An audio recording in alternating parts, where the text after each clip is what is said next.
Hello, good morning, everyone. Thanks, Andrea.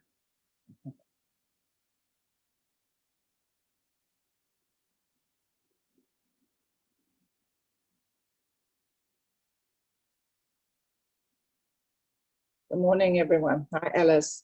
Hi, Judy. Hi, Cheryl. Hi, Cheryl. Hi, everyone. Zoom is working this morning, unlike today, not like yesterday. Although apparently you can go watch the class online. Yes, we will. So I'm also going to do it later. Yeah, that's good. That's good. All right. Well, it's 10 a.m. I guess we'll wait a few more minutes. Get started. How's everybody? Good? Yeah. Good. You? Yeah, I'm good. I had a good weekend. Good Shabbos. Caught up actually on a lot of reading this week, which was good. I can unmute. Okay. Yeah. Hi, Sarah. Okay. We're looking forward to your class. Thank you. Okay, good.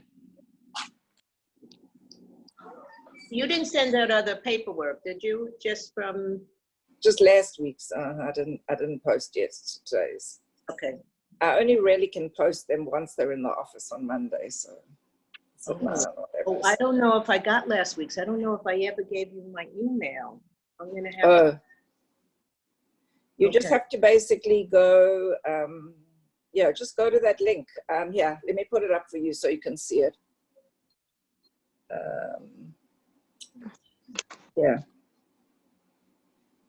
I guess this is the link here, the Torah Boca.org, and then there's a Cheryl Sher page. Oh, okay. Let me write that. See that one at the bottom there. Boca.org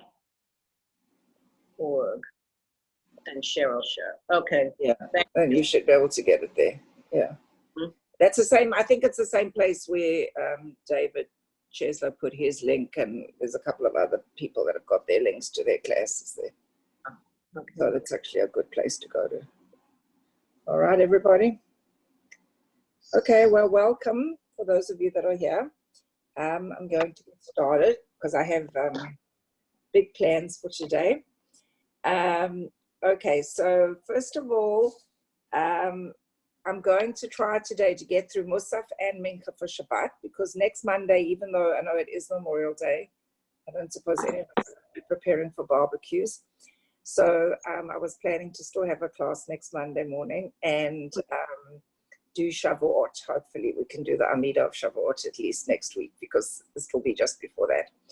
So again, just to remind you that we're focused on Amida as the Tfilah. That's the most important Tfilah. And specifically at the moment, the Shabbat Tfilah, which is the Tfilah of Sheva, because we have 7 brachot now in the Shabbat Amida, in all the Amidot actually on Shabbat.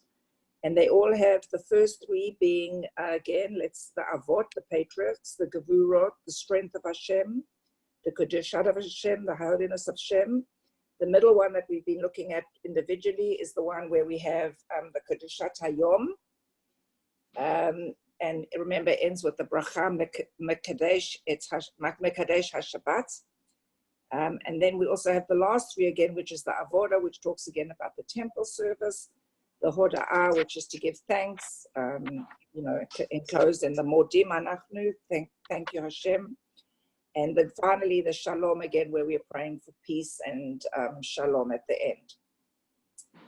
Okay, so now we've also been making sure that we're focusing on the fact that each of the services on Shabbat focus on different parts that are important for us.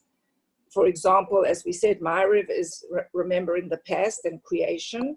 Shacharit is the joy and of the revelation of the present of Hashem, of having the Torah and Shabbat.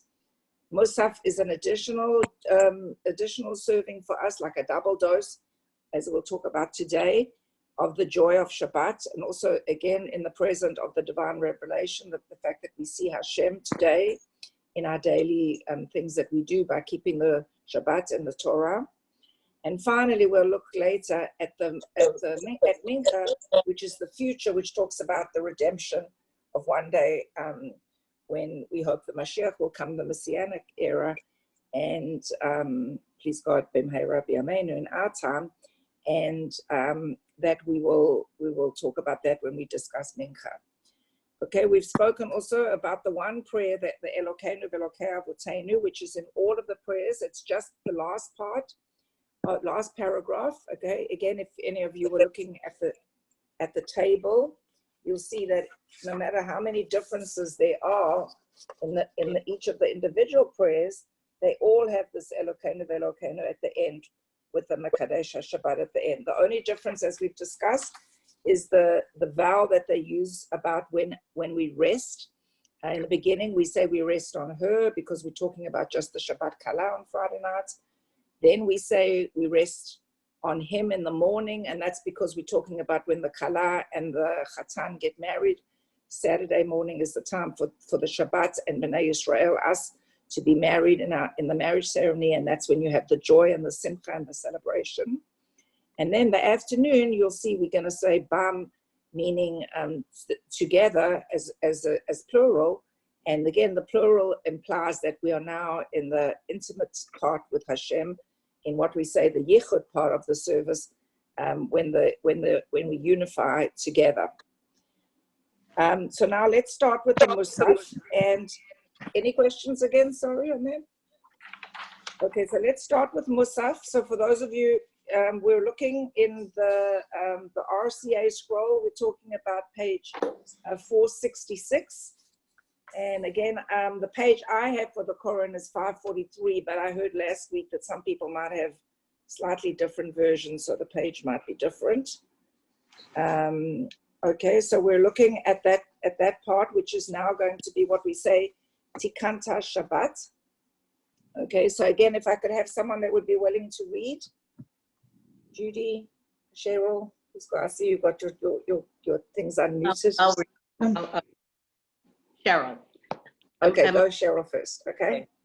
You established the Sabbath, found favor in its offerings, instructed regarding its commentaries, along with the order of the showbreads.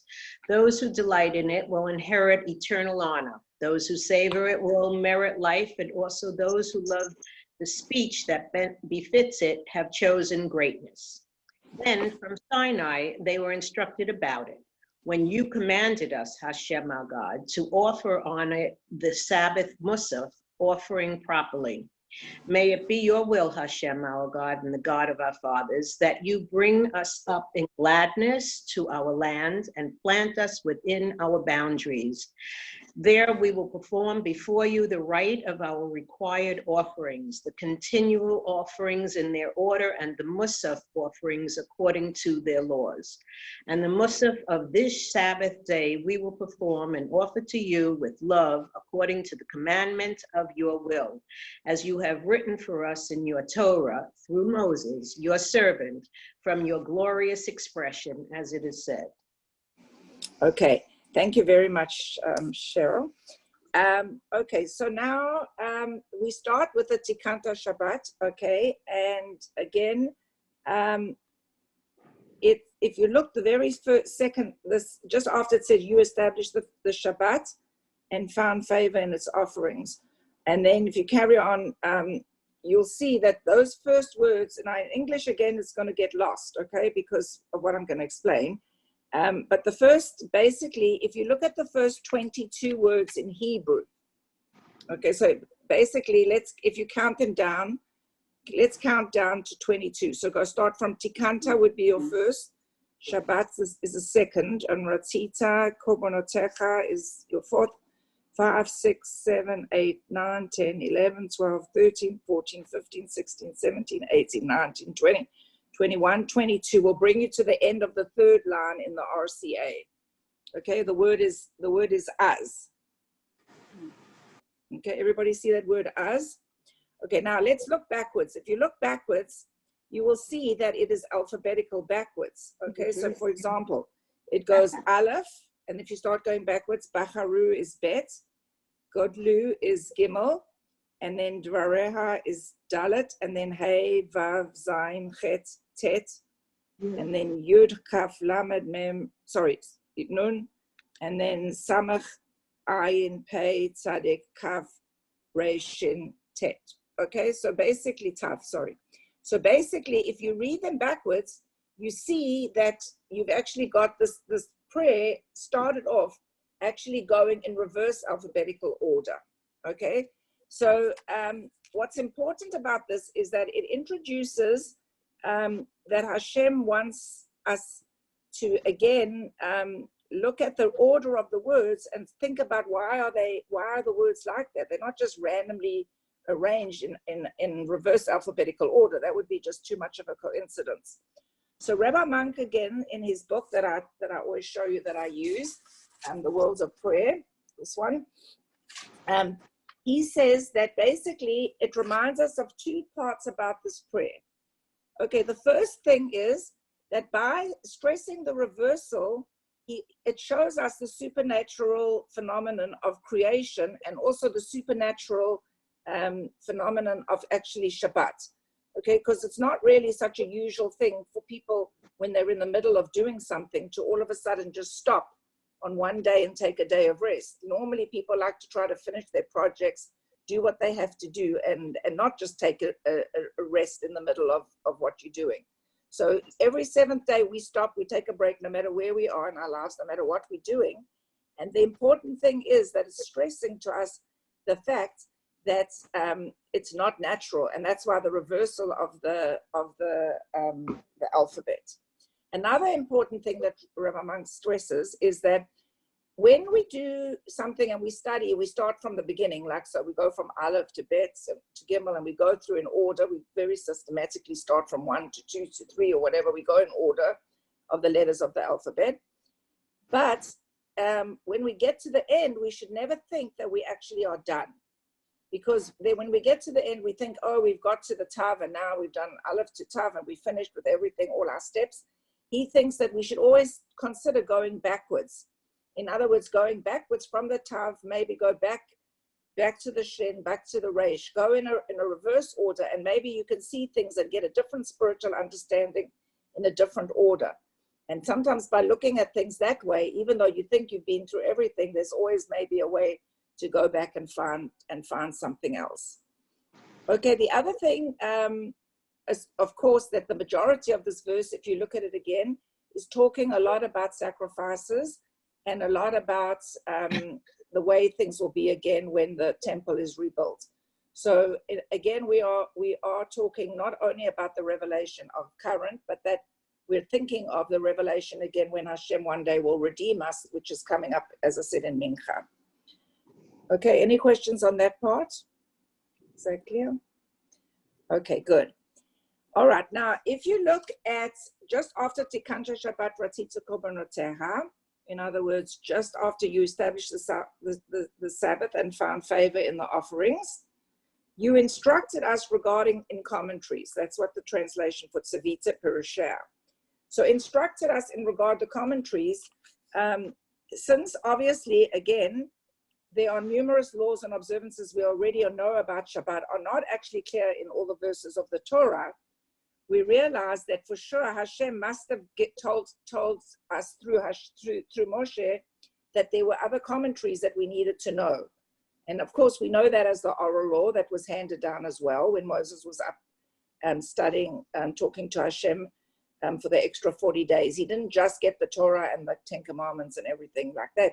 He got also the oral law that explains a lot of the laws that we didn't know.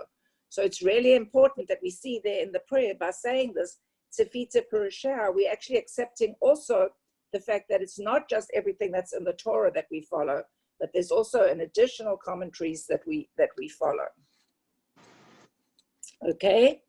Now, if you look at the Sidrei Nisacheha, okay, which are what they call the showbreads. Now, I don't know if anybody's heard about the showbreads, but if you did read the parsha when it was Parshat Emor, that's a couple of weeks ago, 2 weeks ago, I think we had it.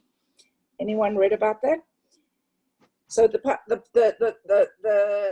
showbreads were the breads that were baked on Friday.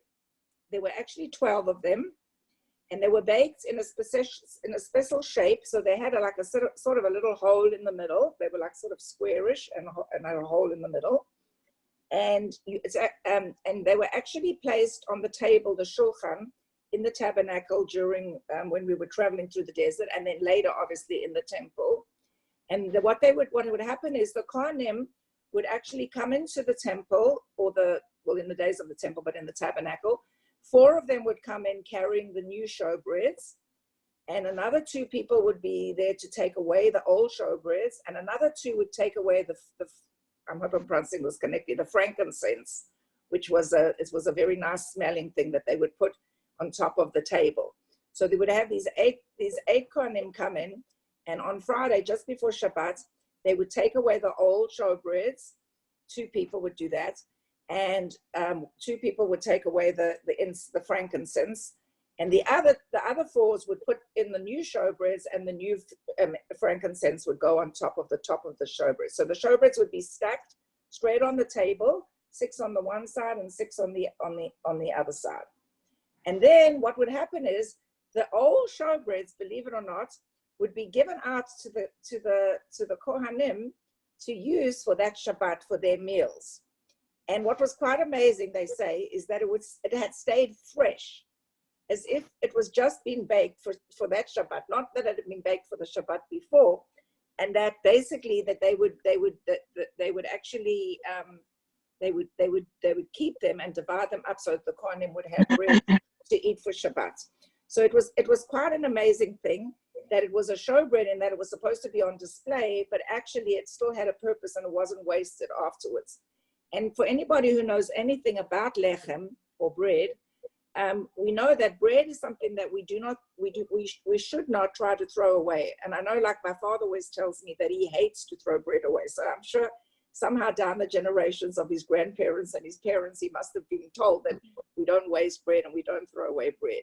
But if you do have to throw bread away, let's say you are done with it, or it's stale, or I don't know, you can't think of anything to do with it, then what you should do is you should make sure that you wrap the bread actually in like a paper towel, or it's like like a bounty wrap or something like that, before you actually put it in the garbage with other bread. Because then at least maybe even if you can't eat it, it's someone, and even in a plastic bag or something, so that if someone else could get to that garbage or something, somebody else could do it, someone else could actually eat it or use it, and it wouldn't be completely go to waste. Bread should always be treated as special, and therefore you should make sure that you take care of that. So that's what we talk about with the showbreads. I think actually in some of the translations, they don't say showbreads, they say drink offerings, but it's clear that was a mistake in the original translation, because the showbreads were the only breads that were done for Shabbat. There wasn't anything else that was connected directly to Shabbat. So if we were talking about our sacrifices, we would be talking about those. Okay, anybody, anything else?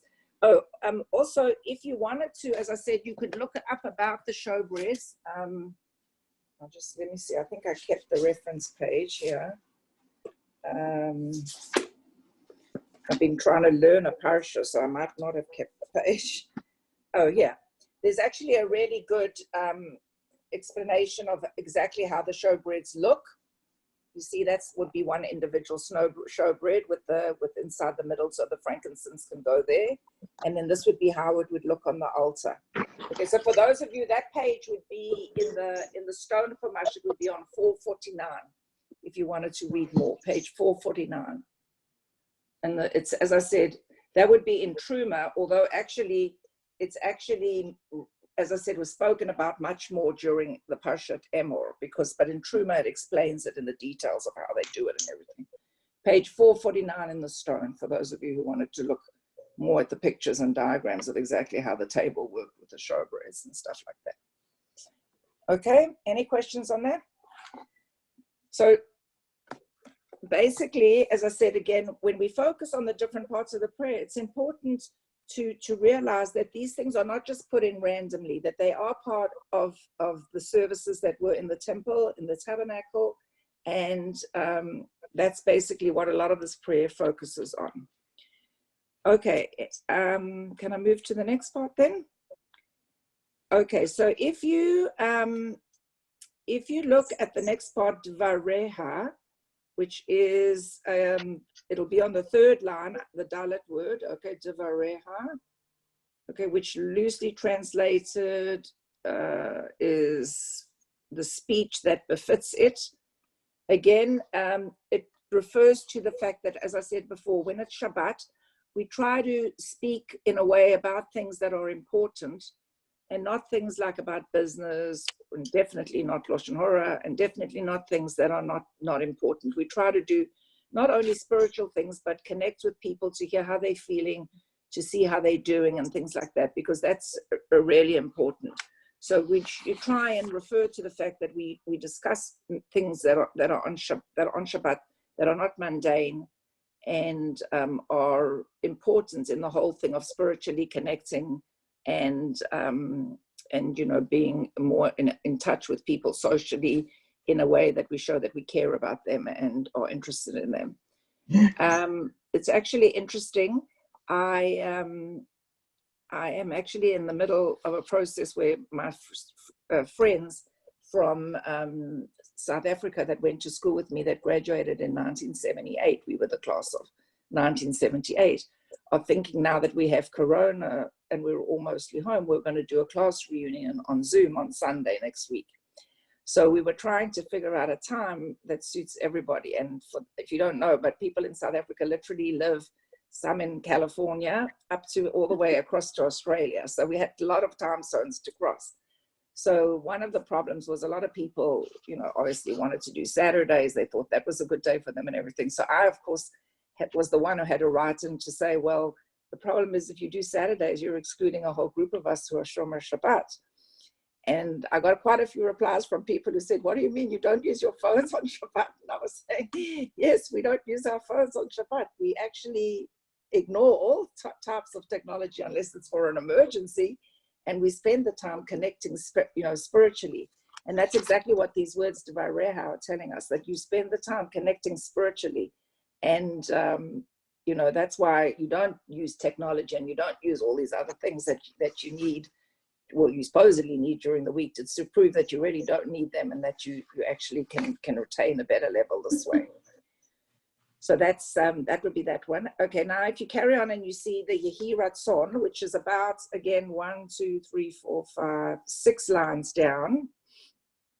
Wait, 1, 2, 3, 4, 5. Hang on. 1, 2, 3, 4, 5 lines down. It's the third word in. It's Mushav Shabbat Yehi Ratzon Milfanecha, which says, Hashem, may it be your will to give us, and God of our fathers, that you will bring us gladness to our land and plant us within the boundaries. So again, here we are talking about reestablishing the Beit HaMikdash, the temple for the offerings, and also obviously again to be returned to Zion, back to Israel as a people again, so that we can all be united and have a common goal of being there. All right, and then so basically, that's, as I said, is the summary of the Tikanta Shabbat. It's a prayer, praying about having the being able to do the sacrifices again, but at the same time telling us how we can do it at the moment, now that we are still in Galut, we don't have a temple, and how we can make that the most and valuable day of our lives, and spiritually uplifting by following the different things that I've listed in this topic. Okay, if we carry on, let's look at the next one. Judy, I see you unmuted. You want to read that, please? Okay, where are you? Over Yom HaShabbat. So for you, it would be, if you're in the Koran, sorry, let me just get to that page. Wait a minute. In the Koran, I'm on page 544 for Yom HaShabbat. But on the Sabbath day, yeah. On the Sabbath day, make an offering of 2 lambs a year old without blemish, together with 2/10 of an ephah of fine flour mixed with oil as a meal offering, and its appropriate libation. This is the burnt offering for every Sabbath, in addition to the regular daily burnt offering and its libation. That's the end? Okay. Yeah, perfect. Thank you. Okay, so basically, again, this again is the part that comes directly from the Torah that tells us about the sacrifice that we should make on Shabbat. It's actually you'll see when we do next week Shavuot as well. You'll see that every holiday and every time when there's a different sacrifice, it will list it in the Torah for Hayom, like Yom HaShabbat. For Rosh Chodesh you do this, for Shavuot you do this, for Pesach this, for all the different Yom HaBikurim you do that. They've got all different ones that you do for that particular day. And again, because as I said, Shabbat is the day when we have this extra blessing, this musaf. Musaf again stands for addition, to add, comes from the word asaf, to add. And basically we add an extra service there. Mainly, again, the reason Rabbi Mang says that we do that is again to remind us of the fact that when we were in the desert, Israel used to receive a double portion of manna for when we were traveling in the desert, so that they would have enough for Shabbat. So they would get it on Friday 2 portions, and then of course on Saturday there would not be another portion coming. So if they didn't collect enough for the double portion, then they wouldn't have for Shabbat. So basically that's why the same is said here in the offerings that we brought on Shabbat, which was that you would bring 2 lambs. Again, it also is telling us and stressing to us again that there's a double blessing on Shabbat, that we have the musaf, that the joy of Shabbat is given to us in a double way now, because we have the Shachrit service and we have the musaf service, so we get a double blessing on Shabbat. And everything we do, we know already, with the 2 candles, with the 2 chalot we eat. Everything is that the double blessing and the double joy we get from observing Shabbat. So again, it's important that we basically try to remember that yes, we don't do the sacrifice, but when we get to this part of the service, we should think about the fact that we are having a double blessing, and that it should be important to us that we should have extra joy and extra happiness on this day. Okay, is that good? All right, who wants to read the next one? Is anyone volunteering? Let me see here who I've got unmuted. Alice, that's about all. Everyone else is muted. Nobody else? Harriet, you want to read? You want to take yourself off mute and read, Harriet? No. Yes, Harriet, I'm talking to you. No? Okay, all right. I guess, Judy, you want to do it again? Read the next one. Yismachu, the joy. They shall rejoice. Those who keep the Sabbath and call it a delight shall rejoice in your kingship. The people who sanctify the 7th day shall be satisfied and shall take delight in your goodness. For you favored the 7th day and declared it holy. You called it a most desirable of days and a remembrance of creation. Okay, so again, that's the Yismachu b'malchut chai. So again, your next, obviously, as I said, we were talking all the time about that you should be joyous and you should be happy. So it makes sense that the very next verse we read is about being happy. And so that's exactly what we said, that Shabbat will reach its peak when we can find joy in both the physical pleasures and the spiritual pleasures that we exist. So if we can actually find the joy, not only in the physical pleasures that we have during the week or on Shabbat, the foods and the drinks and the being together and the social things, but also we can find the spiritual level that we actually exist to serve and obey Hashem. If we can find joy in that, then we can really have a wonderful and very special day. For some of you, you might notice again that the word you called it your coveted days, most coveted of the days. I don't know how Judy it was in your translation. What did it say? Your most special day, or What was that in your translation? Sorry, Most Judy. desirable of Most days. desirable day, exactly. So that again was, we discussed that last week because it was in the Yismach Moshe as well. And basically it's again the word that we are using, which is Chemdat Yamim. And again, as I told you last time, just like in the Shacharit Amida, Chemdat Yamim again refers to coveted or precious or desirable or best days, again, and of course, again, of remembering the days of creation and the days of the future when we will have Shabbat all the time. So that's another important thing to focus on there during that part of the davening.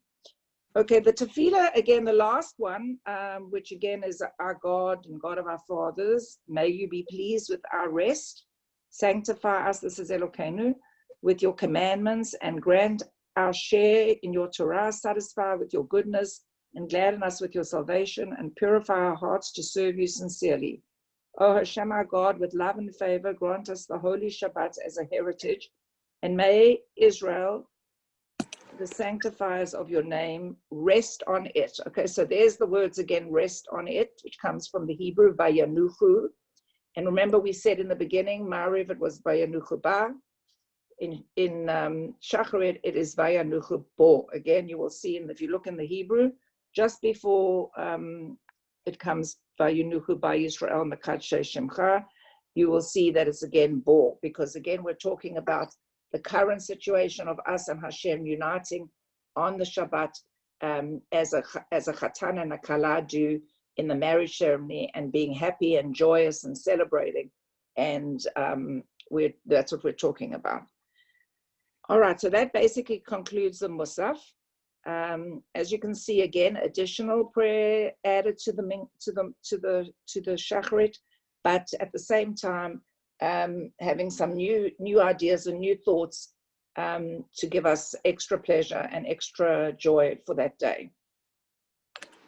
All right, so now we're going to go to the last part of the services on Shabbat, which is the Shabbat Mincha. It's actually one of my favorite services, and I try always to go actually to Shul on that day because I enjoy that service so much. One of the things about it that's interesting, if you've ever been to hear it being davened, they actually use a different tune in the repetition of the Amida, which, as I said, we'll talk about when we start, looking at going back to Shul and davening in Shul again with the minyan. But they actually don't use the same tunes that they use for the rest of Shabbats that we're all familiar with if you go Friday nights or Saturday mornings. It's actually a very interesting, like sort of more somber tune, and it's very nice because it actually makes you realize that really this mincha is definitely something special. So it starts, as I said, on page 613 in the Koran and 516 in the I don't know how I lost my page. Oh, okay, 516 in the art scroll. Okay, and obviously, as I said again, the first part is all the same. What becomes different is when you get to the second last line at the bottom where it says holiness of the day, Kiddushat Hayom, you see the prayer, it's called Ata Echad, you are one. So now this paragraph is added in Mincha, again, to speak about the redemption, when all people will believe that Hashem is one. Okay, so in other words, it won't just be the Jewish people that will believe Hashem is one, it will be the whole world that will believe that Hashem is one, and Hashem is the true king, and Hashem is the leader of everything. As Rabbi Monk says, it speaks of a vision of a close bond of Hashem to his people at the time when there will be a perfect, holy, and peaceful rest for everybody all the time. Not just on Shabbat, but every day. In other words, the Shabbat will be like, every day will be like Shabbat. And in the Mincha hour, it has become the time of Hashem's favor. So we really believe that at this time, it's a special time when Hashem is really listening to us, because we've kept Shabbat, we've been through the whole Friday night, the whole Saturday experience, And now we come to Mincha, which is the last prayer we're going to say on Shabbat. And it's going to be our time when we really have found the most favor in Hashem's eyes to ask and to talk about and to discuss things that we really want to ask him, especially for the upcoming week, and to thank him for the blessings he's given us, like etc. So as it says, it's a direct, it's like the Zohar says, it's like a direct access to Hashem, to the divine. You actually have got a direct line to Hashem now. You've opened up, you've destroyed all barriers by everything you've done for the rest of Shabbat, so that when you get to Mincha, you've actually you actually have opened up the lines of connection to Hashem. Now, I don't know if some of you heard me when I gave my very first talk, because I mean, originally, well, mostly I did aim this talk to be for men and for women. It wasn't really meant to be just a woman, sure, and I'm glad to see there are still some men that are hanging there and listening. But one of the things, obviously, is if I'm discussing prayer, there's a big machloket about what women should do when it comes to praying. So the opinion is basically divided in two. In the words of the Mishnah Brura, which is basically what most of us follow as Ashkenazim, and the way we daven in our shul, is that actually women do need to say two amidot. And the two amidot they say that you should try to say every day is actually Shachrit and Mincha. And obviously, everyone debates why those two and whatever, but again, when we think on Shabbat, why would those two be the most important? Again, you can see from the idea that Mincha is again the one that you're going to get your direct connection to Hashem, and Shacharit is the morning one when you're going to feel, that there's happiness and joy and greatness in Shabbat. So those two make sense why you would use those two to say. There are also other opinions that say you only have to daven one Amidah a day.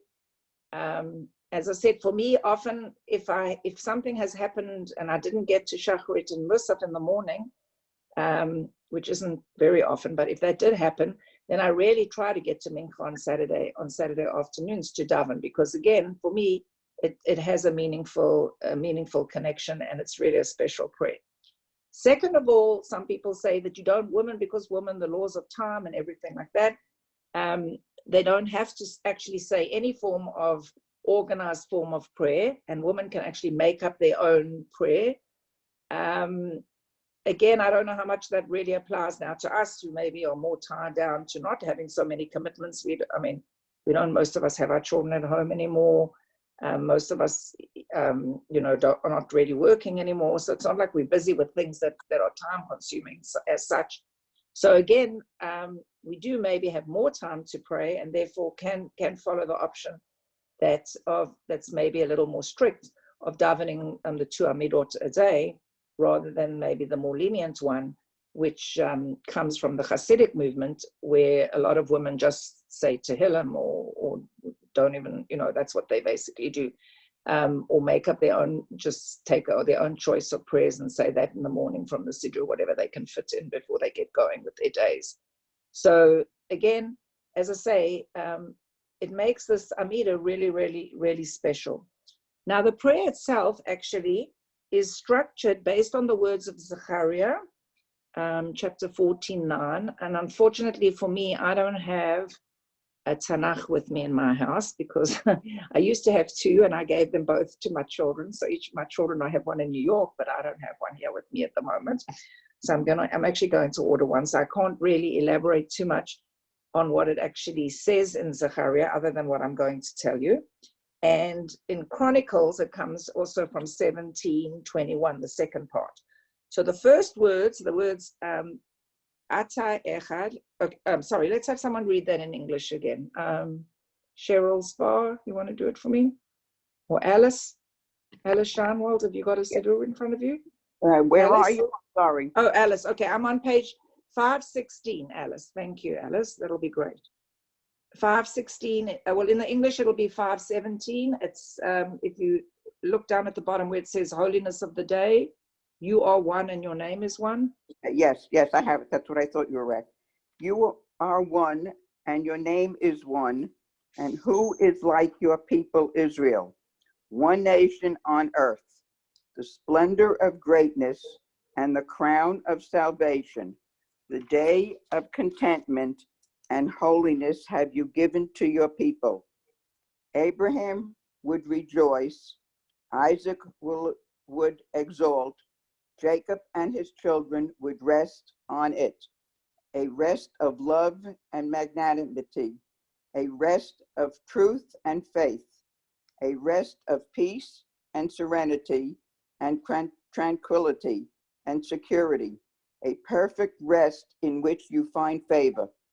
May your children recognize and know that from you comes their rest, and through their rest they will sanctify your name.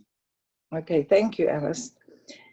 Okay, so that's the basic only real part that's added, other than the Elokeinu v'Elokei Avotenu, which we've talked about before so many times. So this is the only part added in Mincha. And as I said, the first part, the Ata Echad v'Shemecha Echad, comes from Zechariah. It says you are one and your name is one. Here again, it's, as I said, it refers to the time in the future when the words of Zechariah the prophet will be fulfilled, and Hashem truly will be one throughout the world, directing us not only to the holiness of the day, but also to the spiritual bliss that the future will offer. So that's what the part from the Zechariah is. And then if you carry on the next part, and who is like you and your people Israel, Mi kamocha ka'amcha Yisrael, who is like you, your people Israel. These are the words that come from the Chronicles, and it states that Bnei Israel is unique and has accepted the Torah. Rabbi Monk says that there's a midrash from which we learn that Bnei Israel and the Shabbat serve as a witness of each other. Similarly, Hashem and Bnei Israel testify as the wondrous power of Shabbat. And also Bnei Israel and the Shabbat also bear witness to the oneness of Shabbat and Hashem. So basically what we're talking about is there's a coexistence between the three things, between Hashem, Bnei Israel, and the Shabbat, and that each of them bear witness for each other. And that by us keeping Shabbat, we bear witness for Hashem. By giving us Shabbat, Hashem actually bears witness that we are his people. And finally, the last thing is that Hashem and us have a special relationship, and that is shown by us on the Shabbat. So we actually use these words from Chronicles to show us again that the Shabbat is a really special time, a time for us to connect spiritually with Hashem through the Shabbat. All right, now the last two things I want to talk about is the Tiferet Gedulah. So if you turn over the page again on 518, Tiferet Gedulah is, I always put these sticky things and then I can't find what I'm talking about. Oh no, sorry, Tiferet Gedulah is still on page 316, just after the Mika Amacha Yisrael. Tiferet Gedulah. So basically it says, the splendor of greatness is upon us. So again, this is again another promise of when the temple is rebuilt and the Messianic times.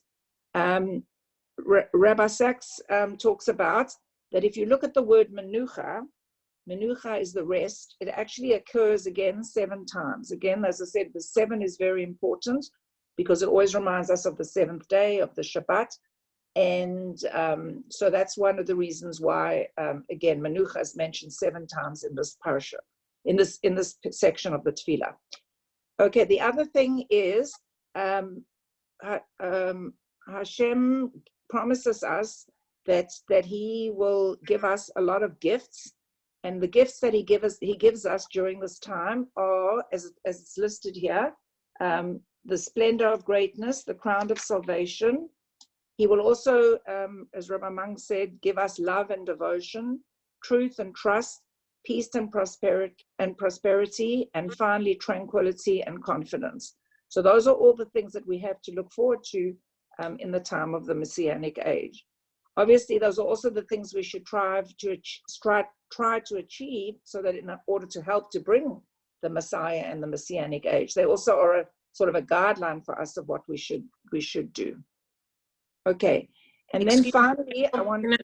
Can I ask a question? It's Cheryl. Sure, of course. I got a little lost where you were there. Were you still in that paragraph, Atah Echad?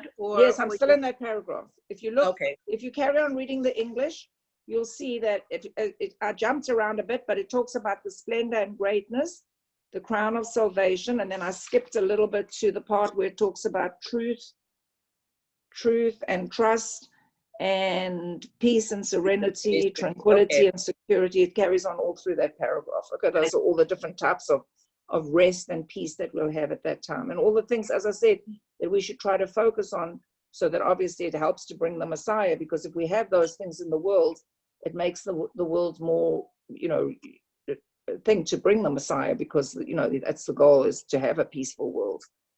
The last thing I just want to mention is again on page 518 in the English. It says that Abraham would rejoice, Isaac would rejoice, and Jacob and his children would rejoice. So it basically is again reminding us that actually, even though the Shabbat was not given until Moshe went up to Har Sinai, to Mount Sinai, actually Abraham, Isaac, and Jacob were already keeping Shabbat when they were around. There actually was a Shabbat then that they were observing. And the question is, why does it only say Jacob and his children? Okay, remember, Jacob and his children are the Bnei Israel, the 12 children of Jacob. And again,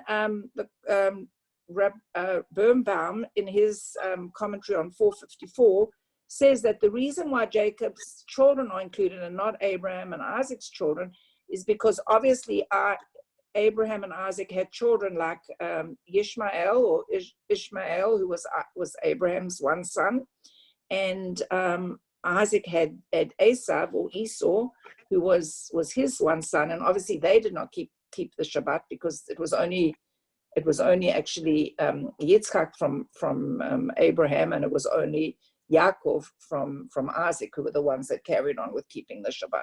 So that's one of the reasons why it only mentions Jacob's children that were keeping Shabbat, and not Isaac, and not Abraham and Isaac's children.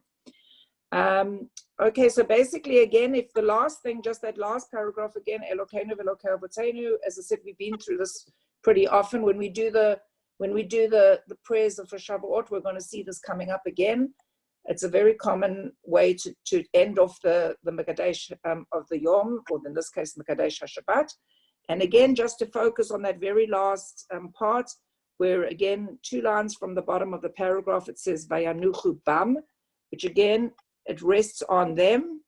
Okay, so basically, again, as I said, remember, as Rabbi Monk said, that this is the basic idea, again, of that. This is the part of the intimate union and the final yichud of us and Hashem of this Shabbat. Obviously, we will have the same opportunity the next week, but at the moment for this Shabbat, this is our final unity and the yichud of Shabbat. So now we talk about Bam, that it rests on all of us and all components, and we don't separate anymore into the Kala or the Bnei Israel or Hashem. We're all, again, as I said, from this prayer united as one, and all 3 of us dependent on each other. The Shabbat, Hashem, and Bnei Israel, all dependent and codependent on each other. Okay, so I guess that's it for today, unless you have any more questions. Sorry I took a little longer, but I wanted to get through this so that I could do Shavuot next week. I just wanted to check one thing quickly before you all leave. If you take your things off mute, just so that you can answer this to me. I was planning to go through the different parts of the Amidot again, like I did now. For Shavuot, but I also was planning maybe to prepare a table of exactly what the full davening you should do on each day is, if you do want to go through the davening, to give you like the page numbers, like sort of make a table of references of what you should do for Shavuot, because also this year, as you know, the first day is not a Shabbat, and the second day is also Shabbat as well.